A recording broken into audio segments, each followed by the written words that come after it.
ভারতীয় জনতা পার্টি একটা বিষ বৃক্ষ, আর ঠিক যেরকম গাছ তার ফল ওরকমই হয়।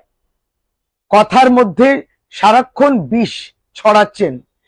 কেন্দ্রীয় মন্ত্রী গিরিরাজ সিং সংবিধানের শপথ নিয়েছেন, আর যত অসাংবিধানিক কথা তিনি বলেন। এবার বাংলাকে অপমান করতে গিয়ে আবারও নিজেদের সীমা যেটা আছে সেই সীমাটাকেও পার করেছে। কোটি কোটি মানুষ যারা বাংলায় বসবাস করেন, জীবন এবং জীবিকা এবং নিজেদের মধ্যে একটা একতা নিয়ে বাংলার মানুষ থাকেন এখানে। এটা একটা মিনি ভারতবর্ষ।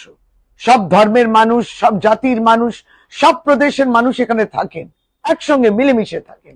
এটা আপনাদের সহ্য হচ্ছে না, তাই আপনি সকলকেই বলে দিলেন আমরা নাকি সবাই রোহিঙ্গা, আমরা নাকি সকলেই বাংলাদেশি। এখানে কি অরাজকতার সরকার চলছে। মনে রাখতে হবে, তিনবার করে নির্বাচিত করেছেন বাংলার মা মাটি মানুষ মমতা বন্দ্যোপাধ্যায়ের সরকারকে গণতান্ত্রিক প্রক্রিয়ার মধ্যে দিয়ে। আপনাদের যে অগণতান্ত্রিক কথা এবং গণতন্ত্রের উপরে কোনো বিশ্বাস না থাকার জায়গাটা তো বাংলার মানুষ পরিষ্কার করে বুঝতে পেরেছে। আপনারা যেভাবে বাংলার ভাষা, সংস্কৃতি, বাংলা মনীষীদের যে অপমান করছেন, বাংলার মানুষ কিন্তু আগামী দিনের জন্য তৈরি আছে। 2026 নির্বাচন তো আপনাদের টার্গেট, আপনি স্বপ্ন দেখতেই পারেন, তাতে কোনো বাধা নেই, কিন্তু বিপত্তি আছে।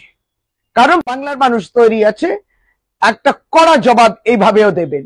আপনারা দিনের পর দিন এই যে অপমান করছেন, এই অপমান এবং যেভাবে সাম্প্রদায়িক কথা আর মানুষের মধ্যে বিভাজন, এটা কিন্তু বাংলা টলারেট করবে না।